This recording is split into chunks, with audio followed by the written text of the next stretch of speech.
ላይልዬ በባቡሬ ፍቅር በጣም እየተሰቃየች ነው። በሱ እንደምትሰቃይ ግን ባቡሬ ምን የሚያውቀው ነገር የለም።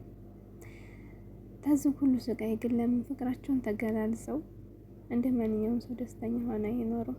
ምክንያቱም አንዱ ሳያውቅ አንዱም እንደዚህ እየተጎዳ በፍቅር መሀል በጣም ከባድ ነው።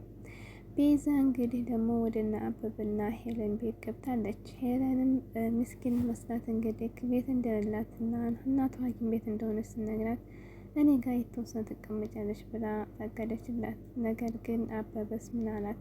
አሰላሙ አለይኩም ወረህመቱላሂ ወበረካቱ። ውድና የተከበራችሁ ውድ ቤተሰቦች እንዴት ናችሁ? ከኔ ጋር አልሐምዱሊላህ። ያላችሁበት ሰላማችሁ ብዙ ትበል። ቻናል ዲስኮቨር ሰብስክራይብ ላይክ ሼር እያደረጋችሁ ቤተሰብ ሁኑ። እንግዲህ ሌሊ በጣም ስቃይ ውስጥ ነው ያለችው ማለት ነው። እንግዲህ ከመጀመሪያ ከሊዱ ጋር ነበር የሚቀራረበው። ሊዱ ደግሞ የባቡሬ እናት ወዳት ነበር ልጁ ማለት ነው። አሁን ላይ ግን በጣም እየተመመችና ራሷን በጣም እየሳተች ነው ያለችው ማለት ነው ሌሊዬ ማለት ነው። ምክንያቱም እንግዲህ ሌሊ ጋር ኤላ ከሄደ ጀምሮ አብረው ናቸው ያሉት እና እንግዲህ ፍቅር አንዳንድ ጊዜ ሳናስበው ነው የሚወድቀው እና ሌሊ እንግዲህ ባቡሬን ትወደዋለች። ነገር ግን ደግሞ ፊት ለፊት ተጋፍጣ እወድሃለሁ ብላ ለማሳመን ከሷ እንዳይመጣ ጥንቃቄ እያደረገች ነበር ማለት ነው። እሱ ደግሞ እስካሁን እንግዲህ እየፈራትም እየከበራትም ባይዘው ይፈራታል፣ በጣም ይንጠነቀቅላታል ማለት ነው። ባቡሬ ለሌሊዬ በጣም ነው የሚጠነቀቅላት እና ግን አንዳንድ አማርኞች ይነግራታል። ካሁን በኋላ የራስሽን ህይወት መኖር ትችያለሽ፣ ኤላን አታስታውሺ፣ ኤላን የሚያስታውስሽ ነገር ሁሉ አውልቀሽ አስቀምጪ እያላት ሁሉ ይመክራታል ማለት ነው። ግን እሷ ደግሞ ከሊዱ ጋር በሆነችበት ሰዓት ሊዱ እንግዲህ ያው መደባደብ ትወዳለች፣ መቅረብ ትወዳለች። ያን ጊዜ እንግዲህ ተከፋፍተው ነበር፣ ጋብ ብለው ነበር ማለት ነው። ሌሊና ባቡሬ ጋብ ብለውም ነበር።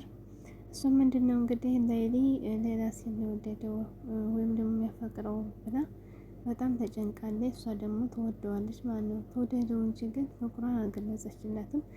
እንደኔ ግን ፍቅሯን ለምን አገዝላትም ነው? ፍቅሩን ለምን አገዝላት ሊያስብ ይችላል። አሁን እኮ እሷ በደፈናው ራሷን እየጎዳች ነው ያለችው። ምክንያቱም ይሄ ሰው ካልተነገረው አያውቅም። ስለማያውቅ ነግራው ግን እሷ አማራጭ የሚፈልግና ከነገረችው በኋላ እንዲሻም ይቀልላታል ማለት ነው።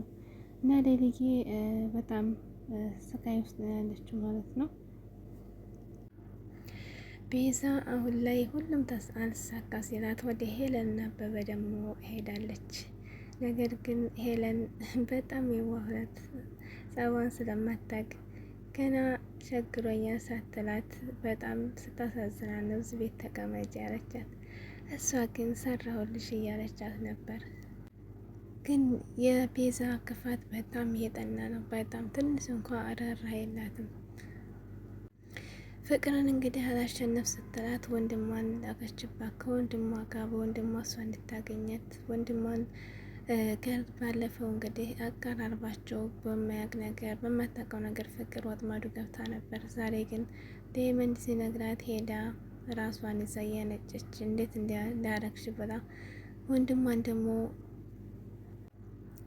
ፍቅርን ሊመታ ሲል ዴቭ ደረሰላት። ዴቭን ጓደኛ ነው ብላ እንደውም ከትንሽ ጊዜ በኋላ እንጋባ ነው ብላለች። ዴቭ ዝጋ መካከል ግራ ገብቶታል። እንዲሁም ደግሞ እሷን አብሽር እያለ ሲያባበል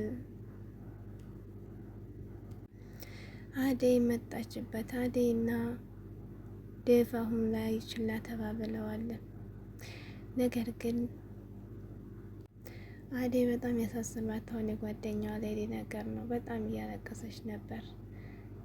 ሌሊ በጣም ነው የምታሳዝነው። ቤላ በጣም ባት ሰብሯል። አሁን ደግሞ ይሄንኛውን ደግሞ በጣም ያ ነገር ይመለስብኛል እያለች ሀሳብ ናት። ግን ተዝህ ሁሉ ለምን እንደወደደችው ከግራው አንድ ላይ ይሆን? ሌሊዬ በጣም መከራ ተመካከረበት። ግን አንዳንድ ጠንካራ ጓደኛ ሲኖረን መከራ ሲመለስብንም ተጎናችን ካለ ችግር የለውም። አደይ በጣም ለሌሊ በጣም የልብ ጓደኛዋ ናት። ቢሆንም እሷ ስታለቅስ እሷም እያለቀሰች ነበር። በስተመጨረሻ ግን ባቡሬ በጣም ተጨንቆ ነበር። ባቡሬና ሌሊት ምን ተፈጠረ? ወደፊትስ ይገናኛሉ? ሌላ አዲስ ነገር አለ? ቀጣይ ይዘን እንመጣለን። ሰዎች ሰብስክራይብ እያደረጋችሁ ቤተሰብ